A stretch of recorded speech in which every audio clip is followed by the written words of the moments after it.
Joint Center of the Institute of Philosophy at the Academy of Sciences and the Faculty of Philosophy at Charles University Prague.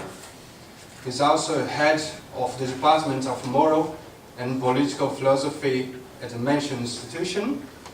He did his doctorate in the University of Prague, Charles University of Prague, and in Oxford. And today he's presenting a critical concept of injustice, trichotomy, critique, explanation, and normativity. Welcome, Marek, and thank you very much for your participation. I hope everyone brought enough paper, because in 2009, in our last conference, Marek did a really insightful presentation, and probably today we are going to have the same good experience as the last time. Thank you. Good evening. Thank you very much for your introduction, and I would like to thank for an invitation to this conference, especially to Nita and his colleagues. I will present a lecture on a critical concept of justice, or injustice at the same time.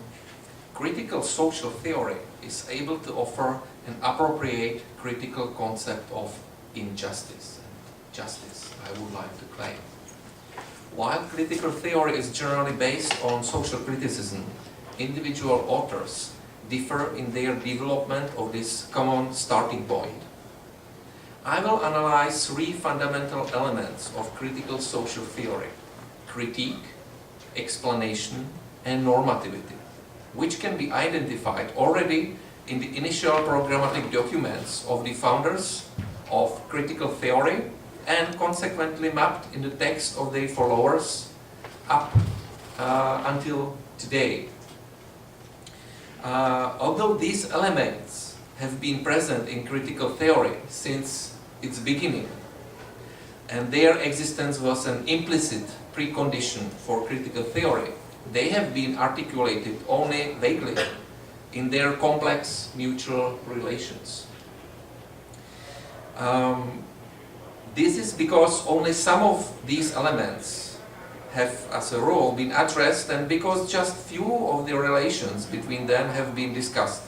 Only articulation of all three elements together in their mutual constitutive relations will enable critical social theory to address an issue of injustice.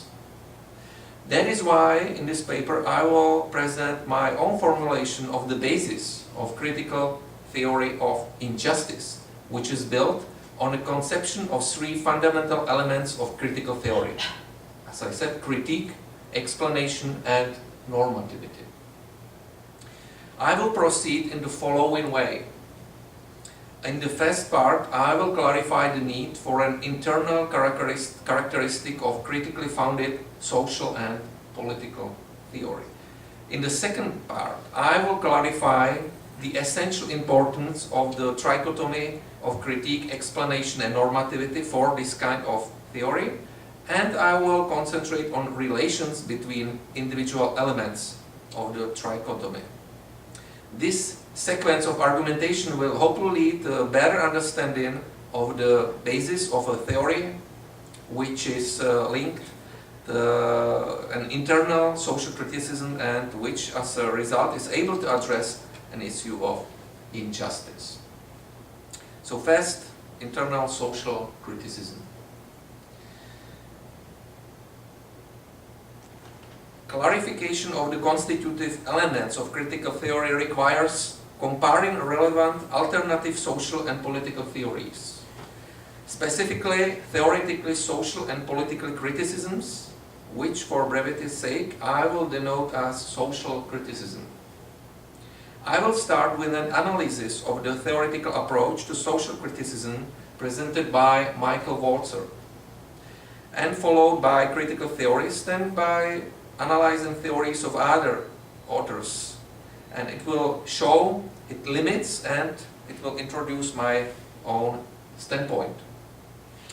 Despite offering an inspiring insight into the issue, Walzer is mixing several parts of a multidimensional explanation, and he's overlooking some other parts, and it fails to provide sufficient reasons for the basis of social criticism. However, analysis of his viewpoint helps to clearly articulate viable social criticism and distinguish social critical theory from other forms of social criticism. Walzer considers social criticism to be as old as society itself, and an adequate response to it to be, I quote, one of the essential forms of mutual recognition, unquote. In the interactions of showing, refusing, and acquiring respect, a social critique may, in a symbolic fashion, say, I criticize, therefore I am. And yet, complaint he or she raises is a mere beginning, similar to the position in which Descartes declares, I think, therefore I am. This is just the beginning in both cases. With that in mind, it may be said that by challenging the behavior of his followers, Socrates made social critics exemplary expert on complaint. Walzer conceives of social criticism as a kind of social practice characterized by a challenging interpretation. In this, he coincides with critical theory, which also is kind of social criticism, which is closely related to critical practice. Walzer presents a definition of social criticism against the background of other conceptions which, from a moral perspective, he considered to be less appropriate and to correspond less well to people's everyday experience. Primarily, he distinguishes three categories of approaches in social criticism: discovery, invention, and interpretation. The first category, discovery, refers to the kind of approach which focuses on a given area of analysis, analyzes that, and reveals its problems. Such an approach relies strongly on description and explanation of the given study area. It defines an already finished value structure and clarifies its shortcomings. The second category, invention, takes a more active approach compared to the first one. It does not discover and work with some already finished subject of its interest, but it invents the subject of study. It attempts to construct values that can be widely shared, and I quote, universal correlative for all the different social moralities, unquote. This universalistic correlative can then serve as a source of correction of the prevailing problematic practices. As an example, one might mention Rawls's principles of the normative theory of justice. These don't occur in practice, but they rather are formed by the theorist from behind a veil of ignorance. According to Walzer, the person who performs the interpretation plays a role similar to that of judge. A social criticism occurs not only in the area of philosophy, but also very often in everyday life. It does not need to be discovered or invented. A social critique engages into dialogue with other members of his or her community and contributes to assessing the conditions for their common activities. A common speech performs an internal criticism in the form of a, I quote, collective reflection upon the conditions of collective life, unquote. This reflection is an interpretation which assesses the situation in which members of the community carry on discussion among themselves to the common good. Unless the critique identifies with the major values of the given society, he or she can't define social problems and can't focus on issues of injustice that occur in the society without enforcing his or her point of view on society and acting as an authoritarian. This argument is encountered into two versions, either epistemological and moral, or practical philosophical. Richard Rorty, as a representative of the first variant, agrees with Walzer that interpretation is an essential phenomenon for understanding social criticism. However, Rorty expands this argument toward the theory of knowledge, stating that knowledge of the truth can be realized only within local language games. Criticism can't exceed its context of understanding in a given language community. If it does so, it may lose a sense of understanding on the issues and open itself up to the danger of authoritarian abuse. By contrast, the contextualist approach, which Walzer takes within practical philosophy, does not begin with epistemological argument, and where accepting that finds the practical implications within it that are suppressed by Rorty's proposal for a division of labor between private philosophy, sensitive-oriented literature, and political reforms. Walzer's practical philosophy stems from the moral assumption that the validity of norms is based on the established horizon of norms of the given community. If the social critic ignores this horizon, then he or she stands in the position of an alien who is unable to offer relevant critical reminders of the shortcomings of community life.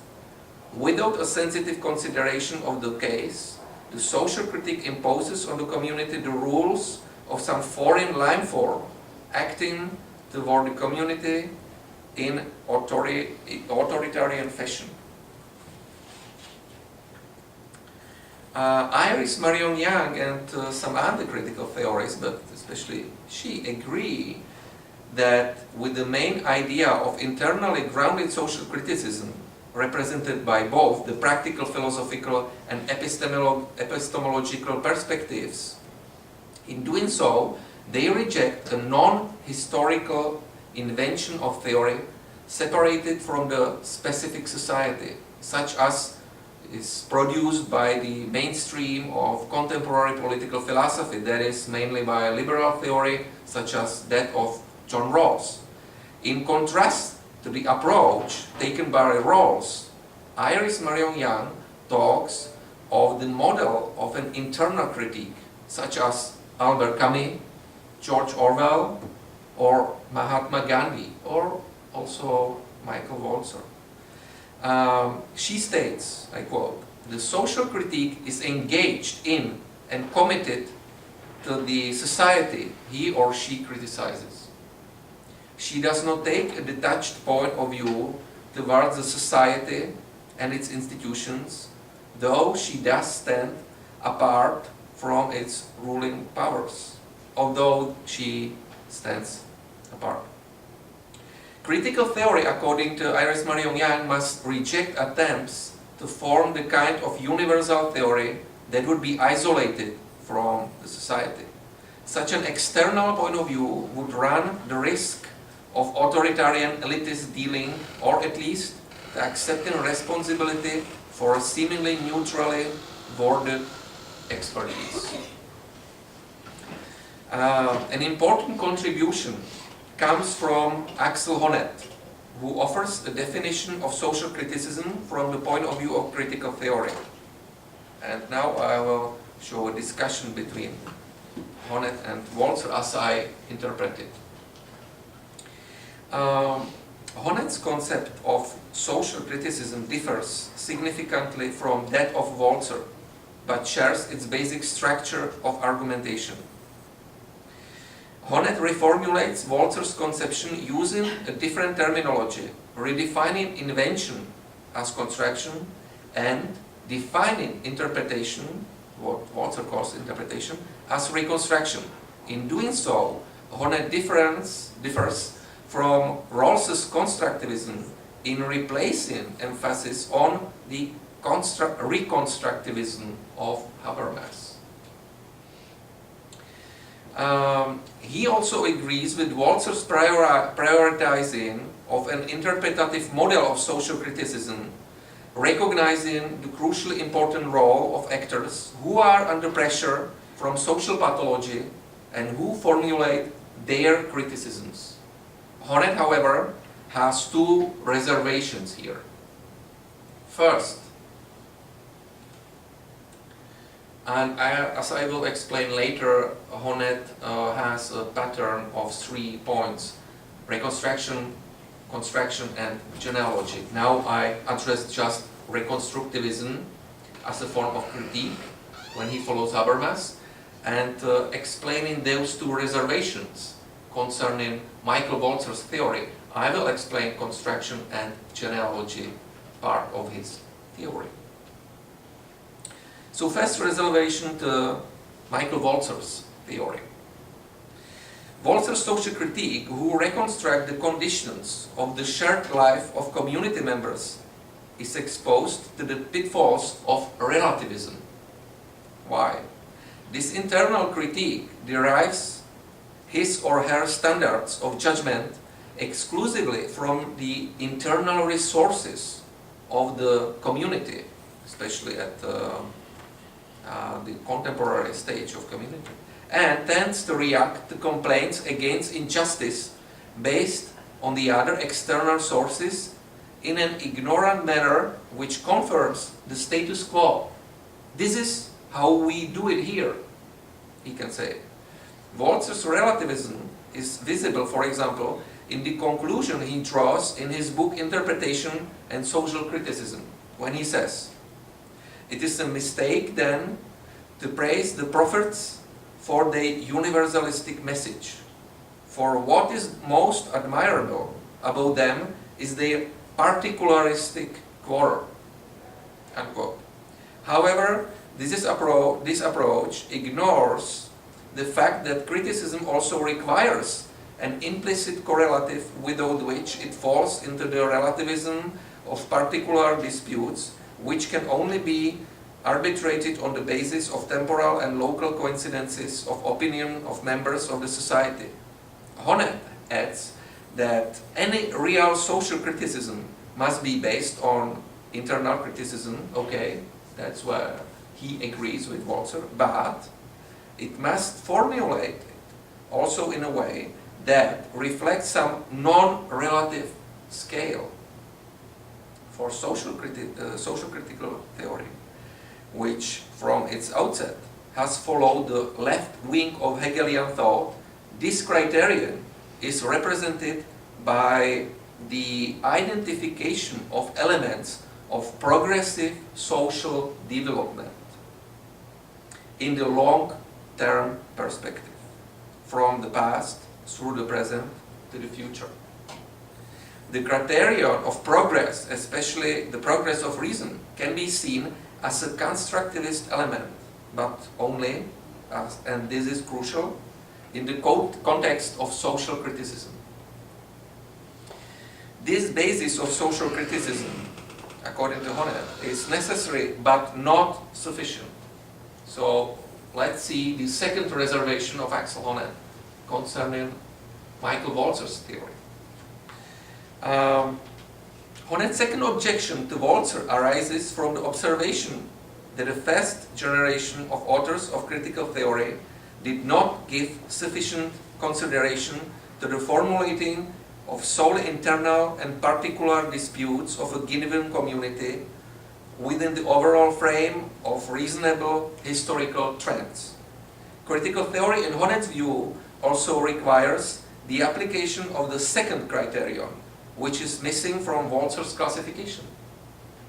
The second criterion is conceived in relation to Nietzsche's genealogy. Critical theory sees not only positive, progressive elements in history, but also negative ones, which embody the social pathologies in historical development. An exemplary model of this approach is represented by Horkheimer and Adorno's dialectic of enlightenment.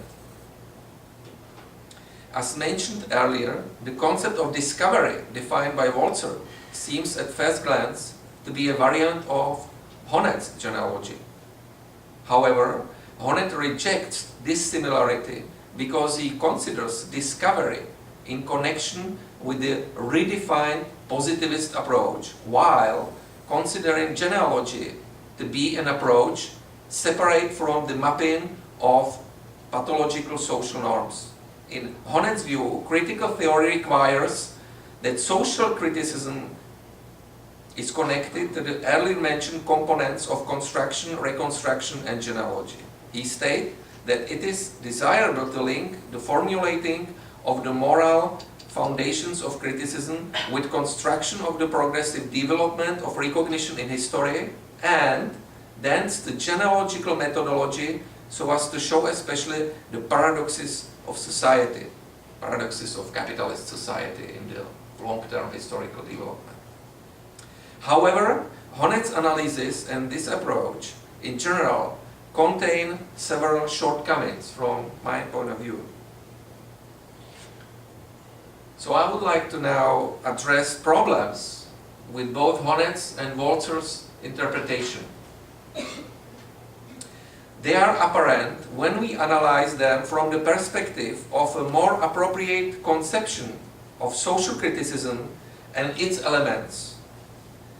Already in the programmatic thesis of critical theory, formulated by Horkheimer and Marcuse, and in subsequent texts, we can already identify a more appropriate, even if not properly developed, layout based on the internal connections of three elements: an identification of problems by individual and collective subjects, second, a description of the related reality, and derivation of desirable social norms. This approach is based on internal criticism formulated by social agents, which makes it possible to focus attention on descriptive explanations of relevant topics, and on this basis also on the formulation of normative conceptions of society. I consider the trichotomy of critique, explanation, and normativity, which has been partly developed and updated in the history of critical theory by Marcuse, Horkheimer, Habermas, Honet, and others, to be a more adequate specification of social criticism in terms of critical theory than other alternatives. Herbert Marcuse, for example, in one of the founding texts of critical theory from the 30s, speaks of the need to link critical, explanatory, and normative moments using dialectical terms that include the given reality, its cancellation, and the new reality as well. When using terminology that reflects both the content of terms and the approach of social agents to reality, we can say that these terms should not only include an explanation of the given reality, but also criticism of that and a normative articulation of the new reality. An outline of this idea has also been formulated by Iris Young. She talks about ideas and arguments that have simultaneously to analyze the shortcomings of societies and to include a vision of the possibility of transforming them. But it was not developed. It was just mentioned in a sentence or several sentences, but not developed in the conception or theory. I will seek to articulate the trichotomy, which is based on three basic approaches of social agents to a reality.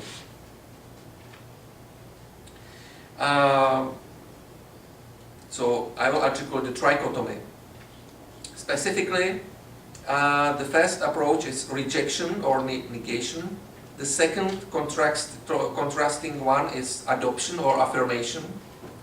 And the third one is formation, creation. Rejection represents a critical attitude of the agents, of a social agent, to problematic reality.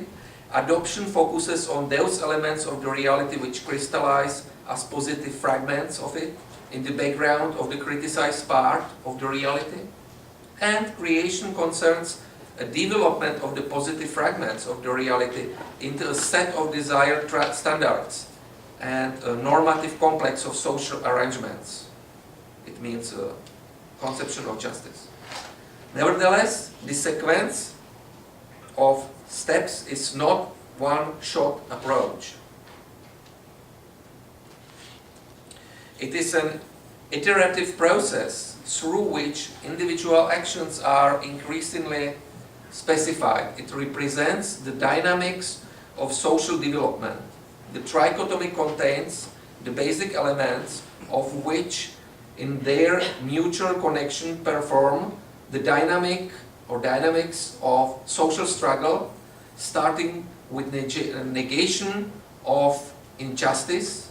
It means undesirable situation, going to an identification positive fragments of reality, and subsequently developing them into a conception of justice, into the desired state of justice. Concerning the modes of discourse, traditional designations such as narration, description, including exposure, and argumentation can freely conform to the earlier mentioned trichotomic approach to reality. However, a better linkage is provided by a more theoretically focused triad of terms derived from the concept of scribere in Latin, means to write.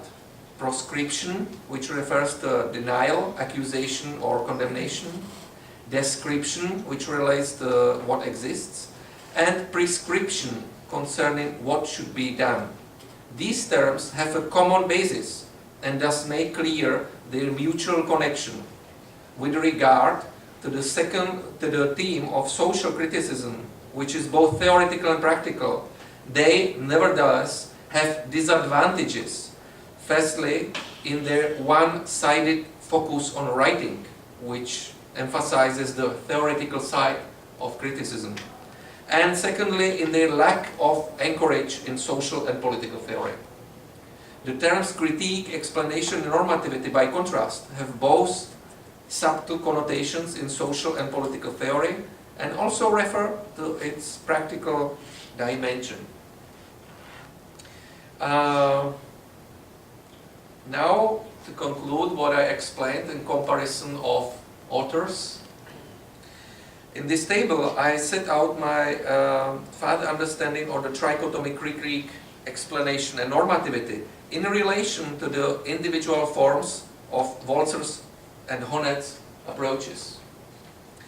On the one hand, my division corresponds with Walzer's differentiation of kinds of approaches, while on the other, it refers to the line of thinking of critical theory which aims at linking critique with other approaches. In this respect, it comes closer to Honet's analysis. Walzer covers various kinds of approaches relatively well, but it does so in a way that promotes only one kind of approach, interpretation, and he rejects the other kinds. He's against that. He just explains that, but he says it's not appropriate. He's only in favor of the first approach. Honet, meanwhile, employs a more complex analysis concerning the individual kinds of approaches and understands the need to reformulate them and integrate them into the overall framework of social criticism. Michael Walzer rightly prefers the kind of approach which places emphasis on internal criticism that derives from the understanding of oppressed social subjects under conditions of injustice and from their historical and current problems, and not from external sources which can be remote from the needs and interests of community members and which can generate authoritarian practices. However, Walzer is not able to explain why internal criticism should be represented primarily by interpretation. The role of interpretation in human life is significant, as evident, for example, by Charles Taylor's interpretation of human beings as interpreting and self-interpreting beings. However, an interpretative approach to the world does not necessarily mean a critical approach. It can be or not. The interpretations may be various and may highlight the contradictions in reality, but this approach can confirm the status quo and show alternatives to be much worse than the current social arrangement. So it reminds Honet's criticism concerning relativism. Furthermore, since internal criticism is not only a theoretical act, particularly in Walzer's version, in which social criticism is a kind of social practice, it is not adequate to conceive of internal critique primarily as interpretation, because the common practice of internal social criticism often has a form which is not, for the most part, implemented in the mode of interpretation. Such criticism may well be deficient, even if it is still internal and with regard to other aspects completely sufficient. Internal criticism should follow primarily for a rejection of negative phenomena and should not simply represent the formulation of a point of view on an issue. The judge, who is noted by Walzer as performing an act of interpretation, speaks with members of the community, but his or her judgment may still be uncritical and may confirm the status quo. The two remaining kinds of approaches are explained by Walzer more convincingly, even if he rejects both of them. As I explained above, the second type of approach, discovery, explains the given situation and focuses on its description. The last kind of approach, invention, is not limited to passive acceptance of a given state of affairs, but actively introduces new norms for a desirable future. I would like to attend in detail now to the problem that I outlined above in connection with Honet's criticism of Walzer, and which consists specifically in the fact that the Walzer's categorization of approaches favors only isolated internal criticism and does not gain any inspiration from other approaches. It means discovery and invention. As I have already explained, Honet rightly warns of the dangers of relativism, which creates a particular voluntaristic point of view from this kind of isolationist internal criticism. Nevertheless, I will explain that Honet's own solution of the problem is also not sufficient. My analysis, together with more adequate approaches to the articulation of the problems, is summarized in the next table, which lists the mutual relations between elements of the trichotomy of social criticism. So this is my suggestion what to do. And it lists the mutual relations between the elements of the trichotomy of social criticism. While the nouns in this table refer to the core or essence of an approach, the adjectives complement this essence by listing its main characteristics. I don't need any essentialism, I just need what is the main part. Focusing first on reductionist approaches conceived separately, as shown in the left-hand vertical column on the left, we can say, for example, that critique, separately conceived, corresponds with Michael Walzer's social criticism. He's interested only on criticism, not in normativity or description. Independently conceived explanation represents a reductionist approach which occurs in representative form mainly in the positivist or quasi-positivist theories within the mainstream social sciences today. It means in the current social science mainstream, like sociology, political science, and so on.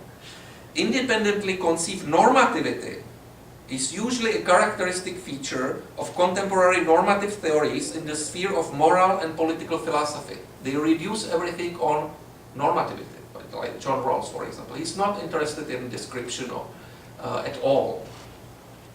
Axel Honneth rejects separate types of approaches, and in his general formulations considers it desirable that the elements of his version of social criticism should be linked. That's what he says first. Various forms of interconnection of elements of social criticism can be also found in formulation by other critical theorists, but the roles and interconnection of the elements have not yet been developed well.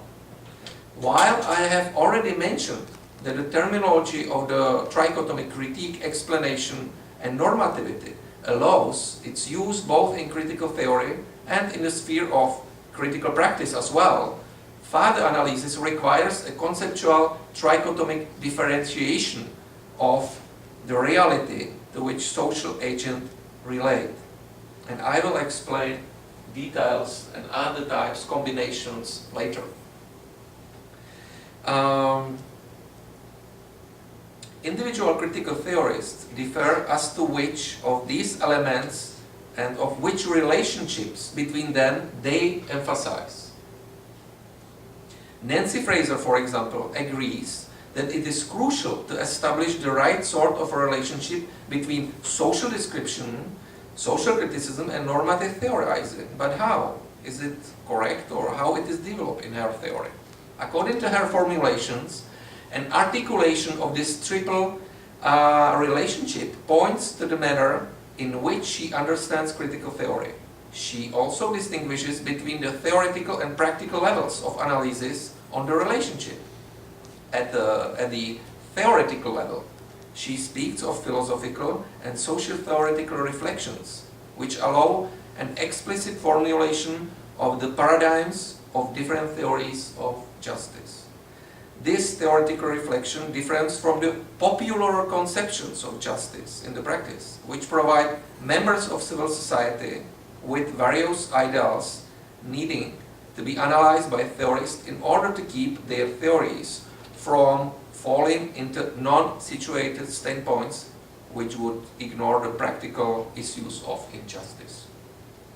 These popular conceptions are not often examined explicitly, and for the most part, they are supported only implicitly by agents of civil movements, social movements, multicultural activities, and so on.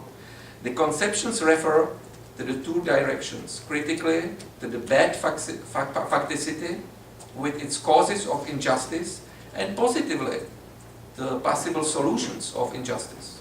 And from here and derive political requirement regarding justice. To be specific, in modern society, the ideal of equality in popular conceptions represent an exemplary model of good facticity.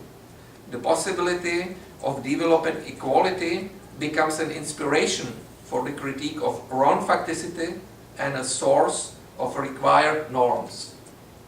By explaining these issues, Nancy Fraser formulates her ideas, especially in the form of explanation. So it's more a sociological approach.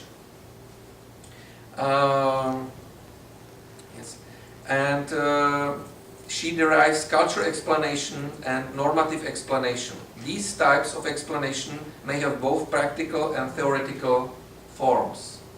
So I already explained these reductionist approaches. I said what is missing in critique, explanation, normativity, when it's taken separately, as you know from the table I explained. And now I move to Nancy Fraser. Fraser emphasizes the importance of linking the popular conceptions which occur in practice with philosophical and social scientific concepts. Thus, in general, she differentiates critical theory from traditional theory, which does not require legitimization by citizens and which judges society in elitist and authoritarian ways from the top down. It means independently of society. So you can see back these reductions, and in a moment I will go back to Nancy Fraser.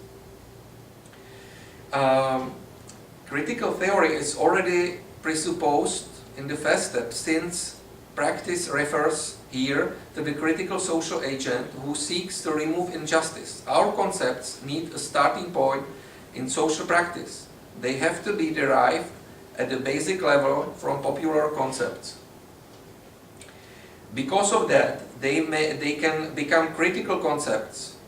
Meanwhile, critical analysis of these concepts will allow for transcending the given reality and opening a space for critique, which will provide criticism with immanence and transcendence. In this sense, Fraser is illuminating fashion begins her entire commentary in the form of criticism or critique and not explanation. However, this approach also has its limits because Fraser only moves on one of these levels, whether theoretical or practical. She starts from the form of explanation, from which she then derives critique and normativity in reality. It is how her description looks like. Or more specifically, she then derives both theoretical and practical criticism of bad facticity and theoretical or practical political normative demands. This means that her meta-reflective consideration of the connection of theory with practice provides her approach with the priority of the form of critique. Okay, that's well. While, however, at individual levels, namely theoretical or practical, the form of explanation effectively acquires primary status in her analysis. The connection of the forms of approaches is therefore incomplete because critique is realized only in the most general mode without specification in terms of explanatory critique or normative critique. So here you can see what it means, that in order to join links between critique and explanation and normativity, it should be somehow connected in those combinations, but she doesn't offer that. So similarly, I can repeat, the connection of the forms of approaches as it is explained by her is therefore incomplete because critique is realized only in the most general form without specification in terms of explanatory critique or normative critique. Similarly, normativity occurs in the framework of the form of explanation, nor in the case of Fraser does this appear in the specifications in the form of critical normativity or explanatory normativity. Thus, the position presented by her is, it could be summarized as follows: critique, and then critical explanation and normative explanation. But that's explanation. So she starts generally with critique, but then what she really does is critical explanation and normative explanation. So it means, in fact, explanation is dominant here. Axel Honneth, he takes a position very different from that of Nancy Fraser. In his response to the theoretical connection of critique, explanation, normativity, he proposes an analysis that explains the hermeneutical circle between normative premises and social theoretical explanations, as he calls it. This circle, which reminds one of the hermeneutical position in the sense in which it is employed by Gadamer, is considered by Honneth to be adequate. Honneth understands that each element of social criticism should not be isolated and should contain relations to other elements. So first, it looks good. Although he does not perform a precise conceptualization of these interrelations between individual elements, his standpoint in this case is clear and fully understandable. It also shows the parts of his argumentation on which Honneth places the greatest emphasis. Where good facticity in social arrangements is concerned, Honneth argues that we should always consider facticity, I quote, in light of the normative principles, unquote, contained in our analysis of society. He also says that normative principles should not be specified without social, scientific, descriptive or explanatory analysis of the practice of social reproduction.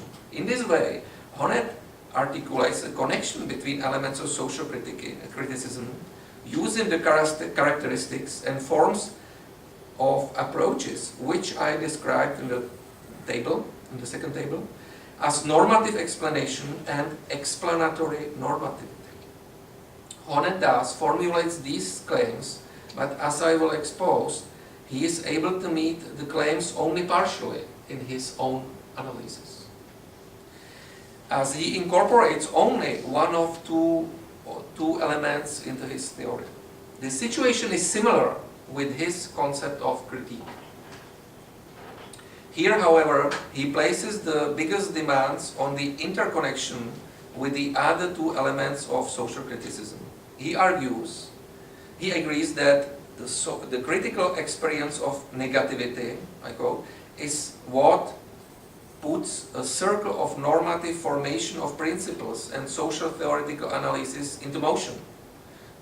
Not only in the generic sense, but also in the logical one, at the beginning of every social criticism in the diagnosis of negative social phenomena, unquote. He starts from the bottom in an anti-authoritarian way, from the situation of the socially misrecognized people. Firstly, misrecognition based on bad facticity, that is, on injustice and social pathology, leads us to try to formulate norms that will allow us to express the experience as misrecognition. Secondly, this conception of norms is at the same time related to social theoretical assumption of social reality, in which good facticity is the starting point of practice that goes beyond this reality. Thus, while Honneth, in the context of the second point, again maps normative explanation and explanatory normativity, while in fact he develops only explanatory normativity and not normative explanation. In the terms of the first point, he discusses what I set forward in the table 2 as critique first, then normative critique and critical normativity. In the process, he gives priority to critique and subsequently connects it with approaches of other forms. Here we come to the most challenging and inspiring ideas of Honneth's critical theory, and I appreciate it. However, a problem arises as soon as Honneth has to specify in more detail how to begin critique or to formulate normative critique. It may be said that analysis of the differences between Honneth's general demands on critical theory and his own realization of critical theory leads to the conclusion that he reduces critique and normative critique and replaces them with the approach of normativity because he underestimates the role of an agent of social change. It means that he commits to normativity because it means to a transition from the priority of critique to the priority of normativity. And why? Because Honneth considers that in the 20th century, the role of social agent in the theory was problematized so strongly that binding to this agent is now impossible. So the working class was compromised and other social movements as well. So we see things that we cannot link that, our criticism, with that practical social subjects, or only partly. That's why he prefers to think about social norms more in connection with a theory. Therefore, he analyzes in particular the moral conditions of social criticisms, and in setting out his formal conception of morality, largely performs a transition from critique to normativity, to normative thinking in theory, because social agents failed in the practical reality. But then he is not linked so much to social movements today and their protests. When Honneth discusses his ambition to develop the foundations of social theory, which have a normative content, he formulates explanatory normativity. This ambition can be read as an attempt to develop social theory in the social scientific sense of explanation that would be complemented by the normative content. Here we have the foundations of social theory in a different sense. It's a social theory which is not primarily socially scientific.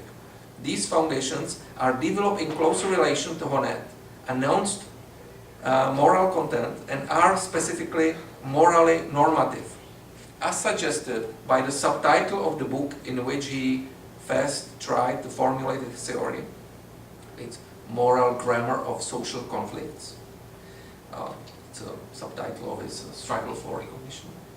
This is a normative theory, moral grammar of social conflicts, that exposes a moral basis for social theory. It means normative basis of social theory. The term social theory is to be read here primarily as a reference to the school of thought of critical social theory and not as a reference to interdisciplinary research and social theory, social science theory. Critical social theory is then a general term that includes both empirical and theoretical moments elaborated by an individual author who develops her or his version of critical theory with an emphasis on social science or on normativity. I know, of course, he uses social science, but it's secondary. That's not the basis of his theory. When Honeth talks about social criticism and reconstruction, which is a form of internal criticism based on the local community, he does not mean critique of particular social agents. The problem is that he rightly draws attention to the historical decline in the 20th century of collecting subject of change, especially the proletariat, working class, but does not attempt to identify at least partially positive aspects of such contemporary subjects of change of social movements, which are here today. And I think that's necessary, to analyze also social movements today, even if working class failed. So we should look at other social agents in the history and today, and not to be detached because some of them failed.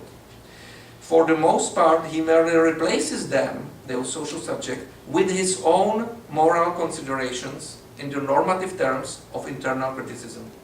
Such a disillusionment resulting from the failure of various subjects in the struggle for recognition in the 20th century means ignoring the various unrecognized and misrecognized groups of the people in the history and today. With his moral reflection on the normative conditions of criticism, Honeth implicitly incorporates a critical approach of reconstruction into the approach of normativity, which he complements with a neo-Hegelian and neo-Nietzschean background. In clarifying his standpoint, he talks about the development of reason in history and presents the historical development of patterns of recognition as an explanation for the development of normative patterns. Such a position can be understood in two ways, either within the form of explanation or within that of normativity. This means that it is possible to consider either description of norms, what I call normative explanation, according to whether a preference is shown for the first or for the second. The standpoint becomes either explanation or normativity. And that's my conclusion. Honeth favors the second variant, normativity, and makes normative theory his priority, not critique. And in similar fashion, Honeth proceeds to examine the case of genealogy, the critical mapping which he provides of the development of negative normative tendencies, such as the neo-Nietzschean mapping of the spread of the negative features of instrumental rationality, can, as in the case of Horkheimer and Adorno's dialectic of enlightenment, be taken as a critical approach in four ways. Where normativity is concerned, we can either talk about what I designate as normative critique within the form of critique, or we may mention what I refer to as critical normativity within the form of normativity. I can back to show it. Alternatively, in respect to explanation, it is possible to consider the choice between critical explanation within the form of explanation and explanatory critique within the form of critique. While Horkheimer and Adorno focuses on critique in general and on explanatory critique, Honeth concentrates primarily on the partial negative norms, paradoxes of capitalism, and selects a critical normativity within the form of normativity. And I'm going slowly to the end. This connecting of elements of social criticism does not limit approaches exclusively to one or another of them and provides some analysis of their relationships. But the entire project is carried out within only one form of approach, specifically within normativity. Although the normativity part of the approach can't be neglected, limiting the approach to this part is problematic. Honneth raises some initial expectations by promising an explanation of the development of standards, which within interdisciplinary and transdisciplinary research evokes description in the framework of the social sciences. His references to social science literature appear to signify the form of normative explanation. However, he does not meet this expectation of description of the relevant facts, for example, contemporary social movements or protests against globalization and so on.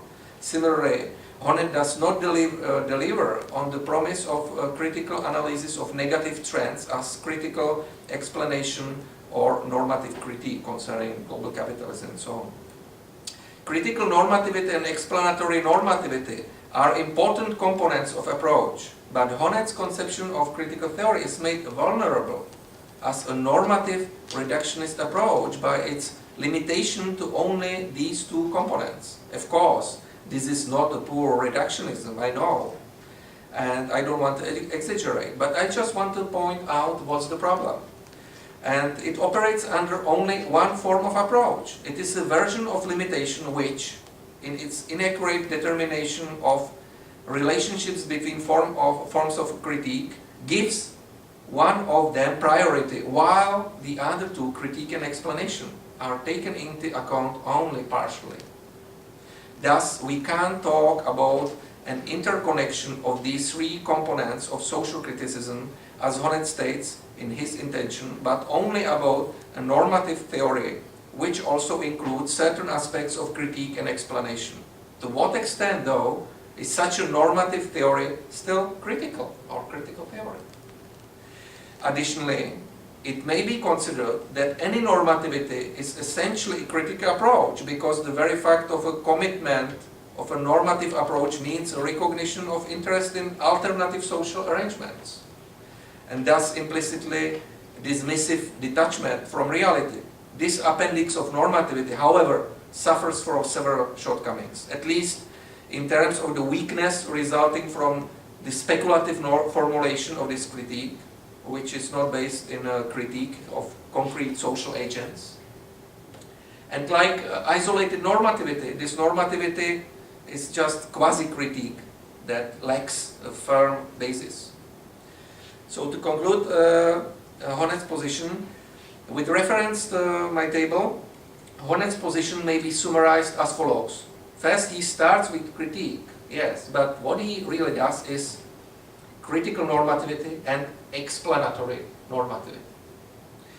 Though he starts in an adequate fashion from critique, Honneth in his theory, then in reality, concentrate almost exclusively on normativity. This unbalanced focus on normativity, together with the underestimation of critique and explanation, especially explanation in social sciences and criticism of the contemporary problems today, has important implications for the formulating of Honneth's theory. His omission of the articulation of critique carried out by specific social agents and the consequent lack of explanation of the empirical facts associated with the phenomena being criticized results in problems with the formulation of a desirable normative vision. With such a focus, the theory formulated in this way lacks a critique of serious problems and at times leads to reorienting research into secondary subtopics. And we don't see any, for example, critique of neoliberal global capitalism or other things around. So this absence of a sufficient critique and description on social and political inequalities, for example, between North and South, in the context of globalization processes, is just one example of this problem. And let's go to the conclusion. Waltzer's reduction of critique to interpretation, Honet's partial reduction to normativity, Nancy Fraser's partial reduction to explanation show that these authors are proceeding in the right direction, but that their formulations remain at the midway point, and there are no guarantees that they will not go astray. Individual positions with regard to the relations between elements of the trichotomy of social criticism become clearer if we also note other authors and the places they occupy in this arrangement. While Habermas, for example, in his early critical theoretical writings, at least tried to combine approaches of all the three forms. The late Habermas, more liberal I would say, focuses in his theory mainly on normativity, although sometimes also connected with the forms of explanation.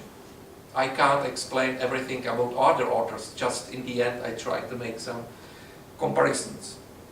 Michel Foucault, for example, operated in the modes of critical explanation and explanatory critique, along with Karl Marx or also Max Horkheimer and Theodor Adorno in their writings in the 30s. They also look at critical explanation and explanatory critique, but no normativity at all.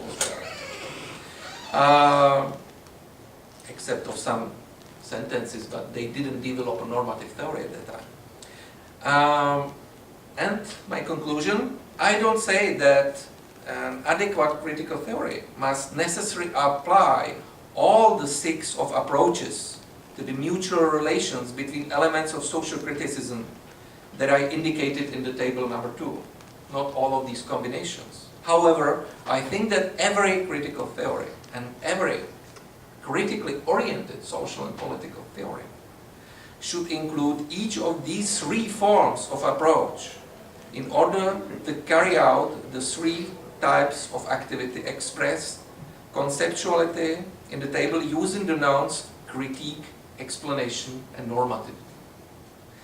And the question of accent expressed in the table using the words critical, explanatory and normative, taken into account the relationships between the elements of the trichotomy, can be then a specification of the individual theory depending on the preferences of the author.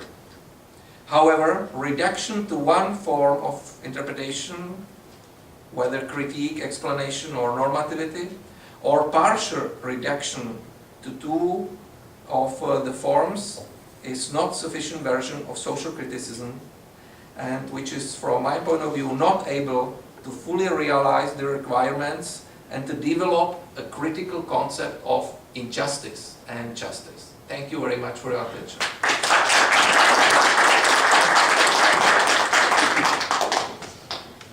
Thank you, Marek. I would like to introduce then Fabricio Pontin, who is doing the comments on the text Marek just presented. So first of all, I should say that I got the longer version of the paper, so one of my questions at least refers to the third part. I will do it anyway. I had prepared longer notes, which of course I am not going to read. I am going to focus mostly on the questions. So first of all, let me begin by saying that I really did enjoy reading Professor Hrubec's account and paper, and I enjoyed the form of presentation, and I found myself struggling with my own comments repeatedly. So if you, Professor Hrubec, if you hate it, I absolutely don't blame you, and if you think my comments are bollocks, I absolutely don't blame you. But I want to use this opportunity at least to contrast what I would think is a critical account of values and a critical account of normativity to a phenomenological account of normativity and a phenomenological account of values. Now, if I understand Professor Hrubec's papers properly, and if I do not, I hope he doesn't hesitate to tell me that I am absolutely wrong and misled. He seems to have 2 concerns. On the one hand, Professor Hrubec seems to be proposing a tripartite analysis of how values come to be the case under a critical vein. This tripartite division would rely on negation, affirmation, and creation. Secondly, this is the part that Professor did not read. He seems to take on the role of critique in the formulation of a theory of justice and injustice, focusing on how the earlier tripartite and historical division of value formations impact on our conceptions of the just in terms of internal, self-reflective, and external, mutual reflective criticism.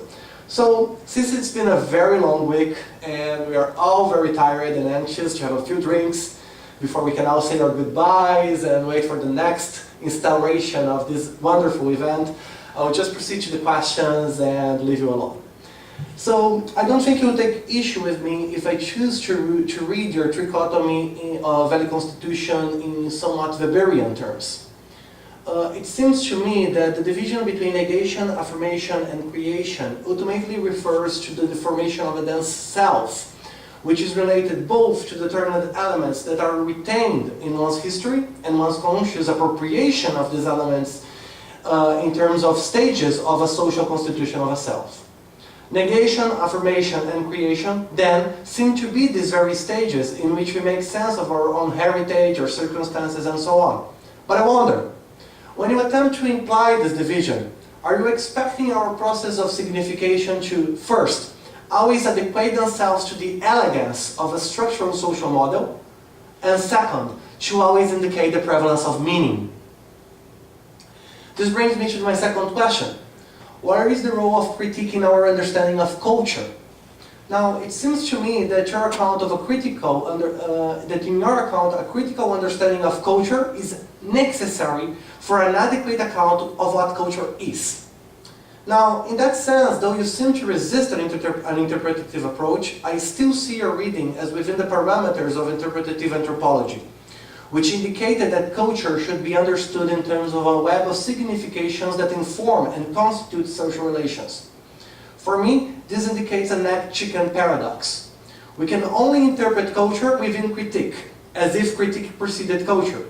But critique is inversely a tool which is inserted within culture. Again, this is clearly, in my view, a limitation of a historicist and critical model of analysis. And I wonder how you would try to deal with this with a linear perspective of historicity, such as the one we find in both Hanif and Fraser, though I would grant that Fraser has been changing her own perspective on historicity. So, but I would say that even a critical approach, and even the one that you seem to be adopting, even though you, of course, you criticize Hanif and you criticize Fraser, but I don't see how you go beyond a linear and historical perspective, perspective. Now, third, I want to question if we are in control of the processes of signification and association which are going on in culture. So, are we actually referring to a stock of knowledge when we build and interpret social reality? To take your point, do the stages of negation, affirmation, and creation assume our control of this process? If we assume so, and I think you do, then we must also admit that the creation of a social reality and the consequential choice of values and preferences leading to the institution of a systemic order are fully under our control. We actually know how and what we are choosing and preferring, how we are negating, what we are negating, and how negation proceeds to affirmation and creation. Now, let us feign here an hypothetical individual creating a value-like association for the types dinosaurs. Let us think that this very individual begins by thinking the types dinosaurs, by negating the subtype velociraptors, and affirming instead Tyrannosaurus rex, thus creating a perspective in which to think dinosaurs through. Is this individual operating critically if and only if he is at the same time aware of his mode of operation while making these choices? Let me clarify.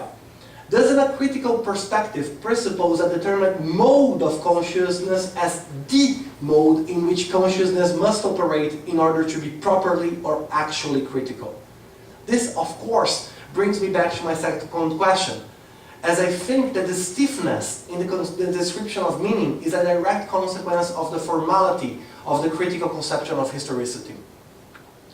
I would like then to provoke you and suggest that the process of acquisition of knowledge leading to even the possibility of critique is in a time lag, to quote Waldenfels, between the realization of something, the object, of someone, the subject, and of meaning, order. End of quote. And in tension with the reverberations of elements in objectivity, intersubjectivity, normativity, and order that are not at all under our control. In the shaping of the cultural strata that affects our remaining constitutions. Now, consider your own take on internal and external criticism. I would claim that even this distinction must be put in a time lag in order for it to be best understood. I would say that we have a temporal disorder between the moment in which we perceive and are affected by something. Take, for example, the moment we negate in your account of values, and the moment we attach meaning to that same something that we negate. Surely, we're also able to identify something in a stable form here, and then realize the repetition of input. But in this, we are repeating our first representation of a given experience, and remain in time lag. In that sense, even the critical theorist is placed within the very historicity he aims to criticize, and in a way presupposes the methodological assumptions of this form of historicity in his mode of operation. I don't think that the critical theorist is here in a better position than the regular, uninformed citizen, and here I am referring to Fraser, regarding social reality. I think his jet lag of constitution is just as dense, and is just in as much loss. Consequently, I do not think that a critical account, such as the one that you have given us, can account for the problem of value formation and to an extent the possibility of critique. You see, I do not dispute that you have given us an outstanding form in which we can operate critically. I do not even dispute that you have given us a way to think justice and injustice through. But I do not think that your perspective, to put it in phenomenological terms, has the elements to provide us with a genetic or generative account of critique, which would allow us to question the very elements that make a critical position or the constitution of a critical position possible to begin with. Ultimately, I think that the critical methodology does not go far enough in terms of an account of deep historicity, and in many terms presents us with a step back, particularly given the potential behind a generative phenomenological approach. An approach that I think you already hint at when you praised, that was something that was not approached today, but when you hint at the role of critique in broad terms of a critique of humanity, which I am sure you remember is the very top of the second appendix to the crisis. Thank you, Professor.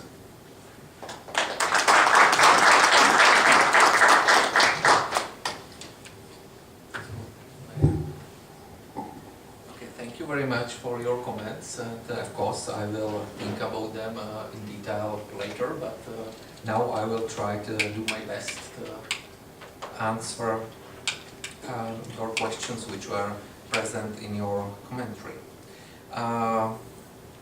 Yes, as you mentioned, I've got a longer version of the paper.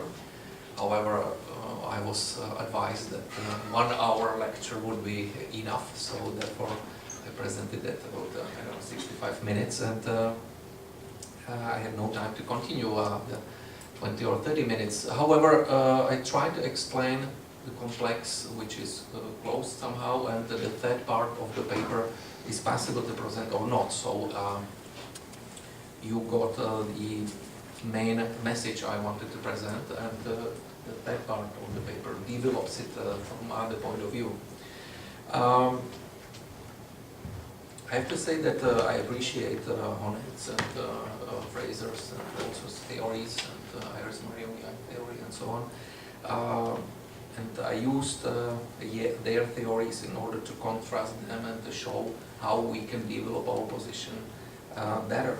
But going to your questions, I would say, yes, of course, processes of signification can be in practice often confused concerning a tripartite division, critique and explanation and normativity. It is not a one-way process, as I explained. It's a complex historical development. with many problematic parts. It's not a linear process. And meaning is articulated in the struggles for justice by people. And in the beginning, people many times don't fully know what's going on. They try to, it's a learning process. They learn what's going on, they criticize something, and they are aware of something, but they are not aware of many other things. But still, they do that criticism.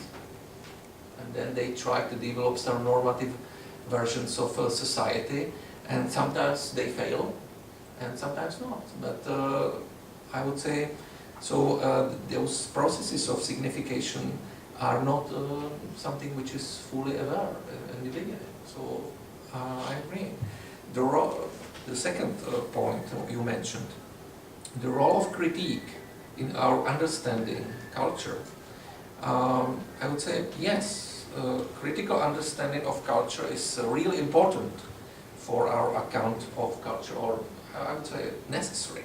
However, it does not mean that culture is here and nothing else. Culture should not be understood only in terms of significations, because social relations are formed by various conscious and unconscious factors.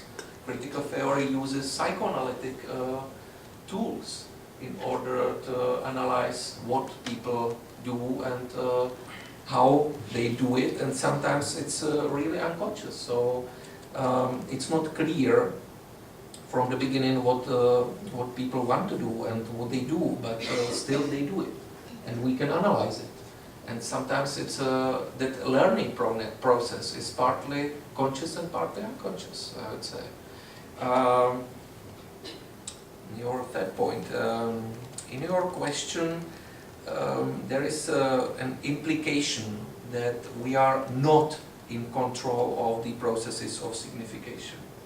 You didn't say it, but yeah, it's implicit there. Okay, I can make it explicit. Yes, that's what I said. Yes, and I agree. I agree. We are not in control of that. I would say that, on the contrary, I would say yes. We refer to a stock of important knowledge of society from the past and today, but we refer to this stock of knowledge in a different way, for example, today than people did 15,000 years ago, before the civilization started.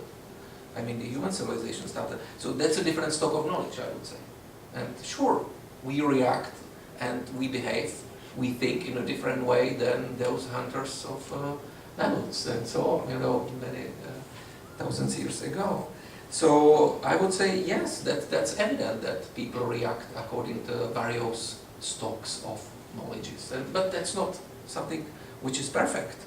I would say we are only influenced by various cultures and various culture stocks of knowledges, but that's not a determination. And individuals and social groups, I would say, they don't choose their culture. They are born somewhere, and however some of them can change, negate their values, their behavior, and so on during their lives. But most of the people don't do that. For example, you were born somewhere and you don't live as a Muslim, you know. Even if some people can choose and change it, but most people don't do that. So I would say that culture is important, and the stock of knowledge as well, but it's nothing like a determination. It's part of what we have, and we have to be aware of that, because in an important way it influences our lives and our struggles for recognition, and in general struggles for justice, or fast against misrecognition and injustice, and for recognition and justice.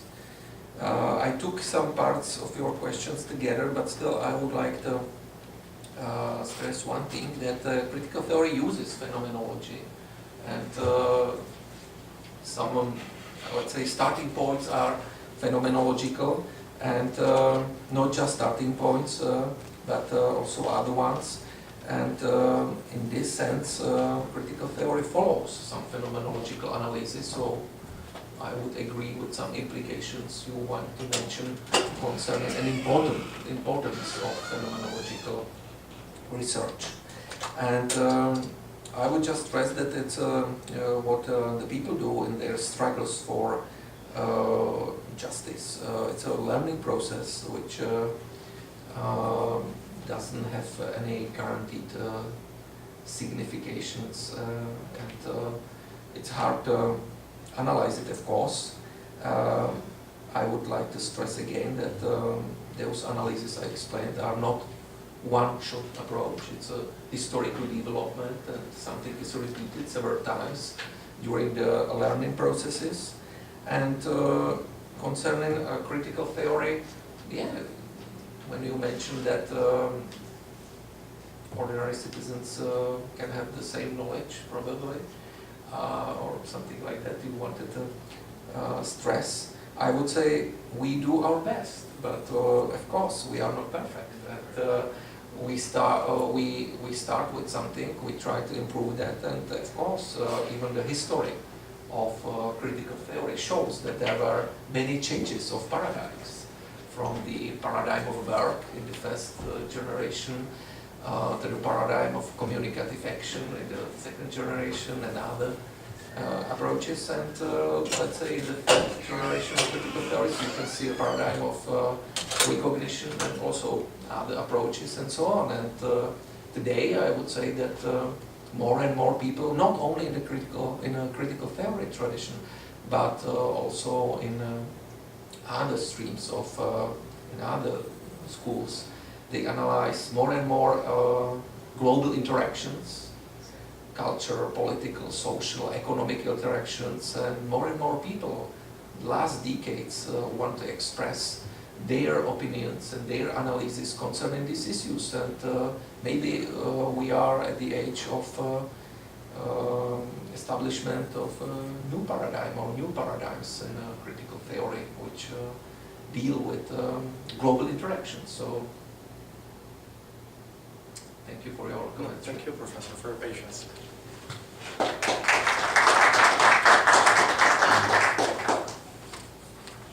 We are now open to questions. Professor Nitama is our inscribed.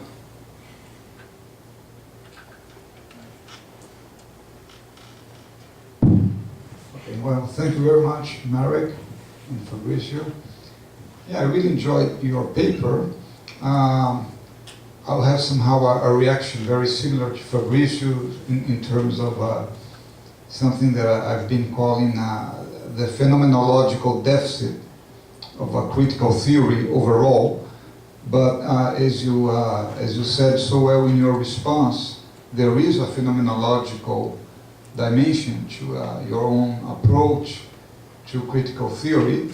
But of course, everything has to do with the way you are focusing more on one thing or another. For instance, this is the kind of question I'd like to bring to you.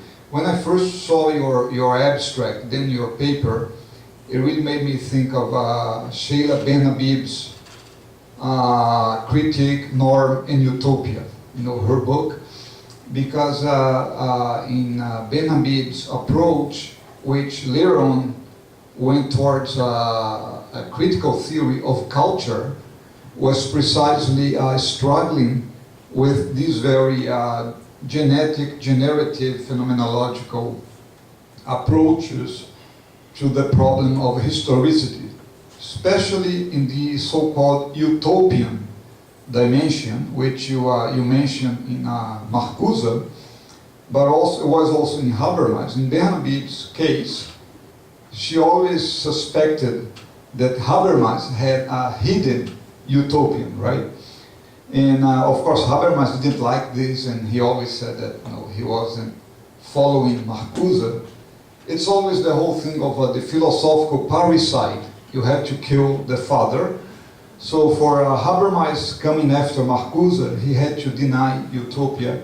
And now with Honneth, it seems to be a similar situation in the way he starts from Habermas' research program of normative reconstruction, and then, as you put so well, he seems to be putting too much emphasis on the normative deficits of Habermas' own account of critical theory. But now is my question, don't you think that even, if we, of course, we grant that there are shortcomings in Honnett's own formulation, what do you have to say about his, still, he has an attempt, even in this last book, he has an attempt to work towards this normative reconstruction. And in this case, of course, we can say it's still the way, the emphasis could be more in terms of normativity. But of course, this is the way you do this division of labor, let's say, when you talk about critique, explanation, and normativity. For Honneth, it could be that, he's thinking more in terms of diagnosis and exploring the social pathologies precisely in order to avoid a historicist approach to what would be a history of the present. Okay, so in Foucault's genealogical approach, which actually was the starting point for Honneth, this would be quite tempting, but as far as I can tell, Honneth doesn't think it would be a successful approach to critical theory. That's why he doesn't want to dwell on a history of present. So perhaps that's the way, if Luis Repa or Marcus Nobre or any of our Brazilian critical theorists were here, they would probably go in this direction, to say that the research program for critical theory is operating in the margins of the history of the present. They are not, let's say, mainstream theory, right? They're always in the margins. So somehow what Fabricio evoked as this time lag is inevitable. As far as so I'd like to see your reaction, because if it's a normative reconstruction, that means that you know already that you're talking about something that it's not only in terms of this linear conception of temporality, to say, well, it was something that took place 10 years ago, because it could be a history of the present in the sense that Adorno and Horkheimer were analyzing fascism or even the rise of National Socialism in the 30s, right? But the time lag is perhaps related to the way you use categories. And you can say that, well, you're already compromising the very resource to resort to some categories because they are all context dependent, or they belong to a dated or a certain way of approaching historical events or social movements, as you put it as well. Because I remember that when Honneth was here, he was saying that he's very interested in everything that's taking place right now in Europe or in Germany, in France, and Brazil. But he's still within this tradition of critical theory that knows that it's operating in the margins, and therefore normative reconstruction will have some time lag. It seems to be inevitable. How would you react to this? I think it's best to answer then. Thank you, Nita, for your comments and questions.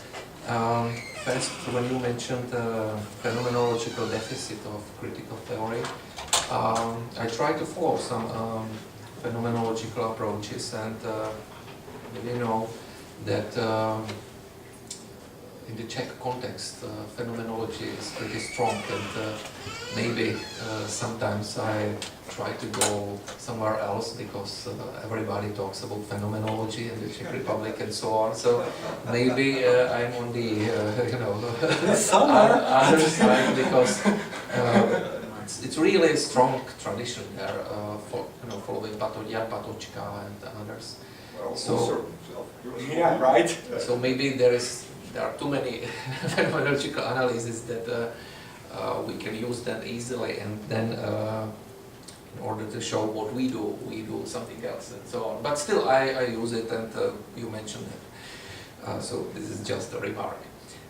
Concerning Sheila Ben Habib, I know she analyzes it, but she's focusing, from my point of view, in her analysis, which you mentioned, too much on culture, and there are many postmodern connotations and so on. Therefore, I can't use it too much for this analysis, and for me that was better to follow first Walzer and then Honnet and Fraser, which fits better with my conclusions. So I'm aware of those analyses, and sometimes she analyzes similar issues, but she never tried to do to distinguish those combinations of forms of exposition, critique, and explanatory explanation and normativity in a more systematic way. I try to show, for example, these combinations, and we know that when we talk about normative explanation or explanatory normativity, what it means. For example, Honnet talks about moral realism. What is it? In fact, it's a normative realism. He's more focusing on morality and not on all the norms, because it could be also political or social or economic normativity, but he's focusing on moral normativity. So it's a moral normativity or moral explanation. That's what he does. That's moral realism, and Charles Taylor and others do this. So they are in these two parts. I've got analysis in detail, but I can explain everything here. But then in the end, what Honnet does is explanatory normativity. It's an explanatory moral theory. So we can identify his position in that part of my table, and do other things. So I try to really differentiate it in detail, not just to say critique, explanation, normativity. I want to say what Honnet does is explanatory normativity, it's moral realism, and others do other things, and it differentiates. And I want to say that's not enough to do just one thing. We have to do all three parts and join them by, for example, to do critique, okay, and then to connect it with explanation, and we can do it either by explanatory critique or critical explanation. The best would be both, but at least one. And then connecting critique and normativity, we should do it by doing normative critique or critical normativity, and so on. So that's much more complex than Sheila explains. And yes, you are right, Honnet does this normative reconstruction. That's what I explained, explanatory normativity. And he's strongly focusing on normativity. It's a normative theory. And sometimes he uses, of course, some social science analysis, but that's not his main point. And I would say we should start from critique of social subjects. I don't say from contemporary social subjects, because they can be wrong. I know about that. But if we analyze the historical development of those struggles for recognition, those critical approaches and so on, and we see what's going on, that's important. I would say that it's important to follow also other authors, older ones, and for example to make a reactualization of Hegel's theory.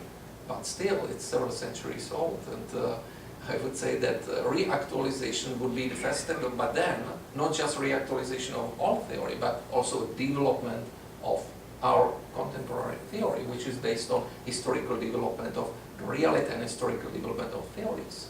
And I think that when you mentioned, okay, there is a division of labor, and some people do that, and some people do this and that, and so on, okay, but we know that, for example, Habermas or Honnet doesn't want to say, okay, I'm a specialist on this part, and maybe you do something else. I've got these details here who I want to explain. No, their ambitions are much bigger.